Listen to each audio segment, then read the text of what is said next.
Hello friends, मेरे channel में आप सभी का बहुत बहुत स्वागत है। फ्रेंड्स, आज केसरी किचन में बनने जा रहा है एकदम नया टेस्टी और मज़ेदार सा नाश्ता की रेसिपी, जिसे आप सिर्फ और सिर्फ घर के कुछ बेसिक सामानों से मिनटों में तैयार कर सकते हैं। और अगर एक ही नाश्ता आप खा खा कर बोर हो गए हैं, जैसे कि रोटी और सब्जी, तो ये नाश्ता आपके लिए है। तो चलिए बिना देरी किए इसे बनाना शुरू करते हैं। तो फ्रेंड्स, इस नाश्ते को बनाने के लिए सबसे पहले हमें लेना है उबले हुए आलू उबालकर हमने इसे फ्रिज में रख दिया था। फ्रिज में रखने से इसका मॉइस्चर काफ़ी कम हो जाता है। अब हमें ना इन आलू को बारीक मैश करना है। आलू के अगर एक आध टुकड़े बड़े साइज के बच भी जाएंगे तो भी नाश्ता खाने में टेस्टी लगेगा। तो चलिए, हमने आलू को मैश कर लिया है। अब इसमें डालेंगे टेस्ट के अकॉर्डिंग नमक और साथ में डालेंगे आधा चम्मच धनिया पाउडर, आधा चम्मच लाल मिर्च पाउडर और 1/4 चम्मच हल्दी पाउडर, आधा चम्मच अमचूर पाउडर। अब डालेंगे इसमें 2 चुटकी हींग और आधा चम्मच चीनी। हमने इसमें नमक और अमचूर पाउडर डाला हुआ है, तो बस थोड़ी सी चीनी डाल देने से इस नाश्ते का टेस्ट एकदम अलग हो जाता है, यानी कि थोड़ा खट्टा और थोड़ा मीठा लगता है। अब हम इसमें डालेंगे थोड़ा सा बारीक कटा हुआ हरा धनिया और फिर इन सभी चीज़ों को अच्छे से मिला लेंगे। अब ये चटपटा सा मज़ेदार सा आलू का मसाला हमारा बनकर रेडी हो चुका है। अब हमें इसके लिए डो तैयार करना है। तो उसके लिए हमने यहाँ पर लिया है 1 कप गेहूं का आटा। अब डालेंगे इसमें आधा छोटे चम्मच नमक और नाश्ते को खस्ता बनाने के लिए इसमें डालेंगे 2 चम्मच रिफाइन ऑयल। फ्रेंड्स, आप चाहें तो ऑयल की जगह पर घी का भी इस्तेमाल कर सकते हैं। अब हमें आटे के साथ नमक और ऑयल को इस तरह से रगड़ते हुए मिलाना है, जिससे ये आटे के साथ अच्छे से मिक्स हो जाए। और अब हम इसमें थोड़ा थोड़ा पानी डालते हुए इसका डो तैयार करेंगे। इस डो को हमें ना ही तो ज़्यादा टाइट रखना है और ना ही तो ज़्यादा सॉफ्ट रखना है। जैसे हम पूड़ी या फिर पराठे बनाने के लिए डो तैयार करते हैं, बस उसी तरह से इसे भी हमें तैयार करना है। अब इसे ढककर 10 मिनट तक के लिए छोड़ देंगे, ताकि आटा हमारा अच्छे से सेट हो जाए। और 10 मिनट के बाद जब आटा अच्छे से सेट हो जाएगा तो हम इसे थोड़ा सा और मसल कर चिकना कर लेंगे। अब हम आटे को 3 बराबर भागों में बांट लेंगे और चिकना करते हुए इसकी लोई तैयार कर लेंगे। अब हमें चकले पर थोड़ा सा सूखा आटा लगाना है और इसकी रोटी बेलकर तैयार करेंगे। जैसे हम नॉर्मल रोटी या फिर चपाती बेलते हैं, बस उसी तरह से इसे भी हमें बेलकर तैयार कर लेना है। अब इस रोटी को उठाकर हमें प्लेट में रख लेना है और सेम प्रोसेस से दूसरी रोटी भी बेलकर तैयार करेंगे। और इस तरह से हमें एक एक करके तीनों रोटियों को बेलकर तैयार कर लेना है।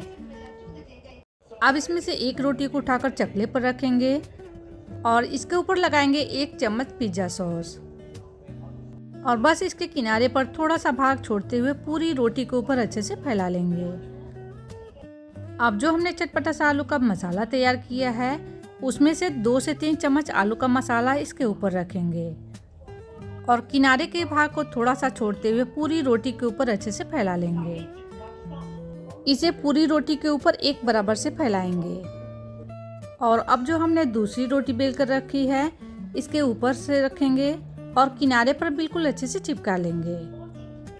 और सेम प्रोसेस से दूसरी रोटी के ऊपर भी हमें आलू का मसाला फैला लेना है। और आलू का मसाला लगाने के बाद अब हमें इसके ऊपर से चीज़ लगाना है। तो मेरे पास फ्रिज में थोड़े से स्लाइस चीज़ पड़े हुए थे, तो वही मैंने लिया है। आपके पास अगर प्रोसेस चीज़ हो तो उसे भी आप इसके ऊपर ग्रेट करके डाल सकते हैं। इस तरह से हमें चीज़ को पूरी रोटी के ऊपर अच्छे से लगा लेना है। अब जो हमने तीसरी रोटी बेल कर रखी है, इसके ऊपर भी थोड़ा सा पिज्ज़ा सॉस लगाएंगे और इस तरीके से इसे ऊपर से सेट करते हुए रखेंगे और फिर इसे किनारे से बिल्कुल अच्छे से चिपका लेंगे। इस तरह से हमें नाश्ते को तैयार करने के बाद इसे हमें स्टीम पर पकाना है। अब हमें इस तरह की जाली वाली छन्नी लेना है और उसे पहले ऑयल से अच्छे से ग्रीस कर लेंगे। और इधर हमने एक बड़े से बर्तन में पानी गर्म होने के लिए रख दिया है। अब जाली वाली छन्नी को उठाकर हमें इसके ऊपर से रख लेना है और फिर इसे ढककर मीडियम आंच पर 10 मिनट तक के लिए पकने देंगे। अब इसे पकते हुए 10 मिनट का समय हो चुका है। जाली वाली छन्नी को हम कढ़ाई में से बाहर निकालेंगे और पहले इसे अच्छे से ठंडा होने देंगे, फिर इसे डीमोल्ड करेंगे। तब तक हम इसके लिए छोटी सी और तैयारी कर लेंगे। अब हमें एक बाउल में लेना है आधा कप गेहूं का आटा, साथ में डालेंगे हल्का सा नमक और आधा चम्मच कुटी हुई लाल मिर्च। इसी के साथ में डालेंगे 1 चम्मच भरकर सफ़ेद वाली तिल और थोड़ा सा बारीक कटा हुआ हरा धनिया। और इन सभी चीज़ों को मिलाने के बाद अब हम इसमें थोड़ा थोड़ा पानी डालते हुए इसका घोल तैयार करेंगे। फ्रेंड्स, आपको इस बात का ध्यान रखना है कि पानी एक साथ इसमें ज़्यादा नहीं डालना है, नहीं तो इसमें गुठली लम्स पड़ सकता है। और इस घोल को हमें नहीं तो ज़्यादा गाढ़ा रखना है और ना ही तो ज़्यादा पतला रखना है। मीडियम कंसिस्टेंसी का घोल हमें तैयार करना है। इधर नाश्ता भी हमारा अच्छे से ठंडा हो गया है, तो अब हम इसे डीमोल्ड करेंगे। ठंडा होने के बाद ये बहुत ही आसानी से निकल जाता है, बिल्कुल भी जाली में चिपकता नहीं है। अब इसे हमें मनचाहे शेप में कट कर लेना है। तो फ्रेंड्स, आपको जिस हिसाब से नाश्ता के पीसेज कट करना हो आप इसे अपने हिसाब से कट कर सकते हैं, लेकिन मैं इसे पिज्ज़ा शेप में कट कर रही हूँ, जिससे ये दिखने में काफ़ी यूनिक लगता है, क्योंकि पिज्ज़ा खाना बच्चों का फेवरेट होता है। तो लीजिए, हमने इसे कट कर लिया है। अब आप चाहें तो इसे ऐसे ही हरी चटनी के साथ या फिर टोमेटो केचप के साथ खा सकते हैं, या फिर चाहें तो 1 चम्मच तेल में हल्का सा सेक कर भी इसे खा सकते हैं। या फिर नाश्ता करने को अभी मन नहीं हो तो आप इसे फ्रिज में स्टोर करके भी रख सकते हैं, और जब जी चाहे नाश्ते को घोल में डिप करने के बाद आप इसे फ्राई करके एंजॉय कर सकते हैं। लेकिन मुझे इस नाश्ते को अभी फ्राई करना है, तो पहले हम घोल को एक बार अच्छे से चला लेंगे, फिर इसमें एक एक करके नाश्ते के पीसेज को अच्छे से डिप कर लेंगे। और अब कांटे वाली चम्मच की हेल्प से लेकर इसे किनारे पर रखेंगे, तो इसमें जो भी एक्स्ट्रा घोल होगा वो सभी बाहर निकल जाएगा। इधर मैंने गैस पर ऑयल गर्म होने के लिए रख दिया है। ऑयल यहाँ मीडियम गर्म हो चुका है। तो इस तरह से एक एक करके नाश्ते के पीसेस को घोल में डिप करने के बाद इसे मीडियम गर्म तेल में डालेंगे। और नाश्ते के पीसेस को पैन में डालने के बाद एक साइड से इसे 1 से 1.5 मिनट तक लिए फ्राई होने देंगे, फिर इसे पलटेंगे।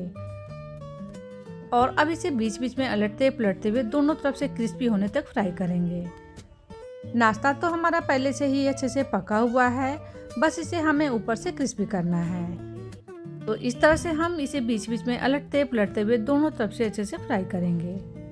तो लीजिए फ्रेंड्स, हमने इसे उलटते पलटते हुए फ्राई कर लिया है। अभी आप देख सकते हैं कि इसके ऊपर कितना प्यारा सा सुनहरा कलर आ चुका है, और नाश्ता हमारा ऊपर से एकदम क्रिस्पी भी हो चुका है। तो अब हम सभी नाश्ते को एक एक करके ऑयल में से बाहर निकाल लेंगे, और जो बाकी बचा हुआ नाश्ता है उसे भी सेम प्रोसेस से फ्राई कर लेंगे। तो ये लीजिए, हमने यहाँ सभी नाश्ते को फ्राई करके तैयार कर लिया है। गेहूं के आटे और उबले हुए आलू का एकदम चटपटा सा क्रिस्पी मज़ेदार सा नाश्ता हमारा बनकर रेडी हो चुका है। आज का ये नाश्ता बच्चों का फेवरेट होने वाला है, तो आप चाहें तो इसे बच्चों को टिफिन में भी दे सकते हैं, या फिर कोई मेहमान भी आ जाए तो भी आप इसे झटपट से बनाकर खिला सकते हैं। आज की रेसिपी थोड़ी सी भी पसंद आई हो, अच्छी लगी हो, तो आप इसे ट्राई जरूर से कीजिएगा, और वीडियो को लाइक करना, चैनल को सब्सक्राइब करना बिल्कुल मत भूलिएगा। Thank you. मिलते हैं नेक्स्ट वीडियो में।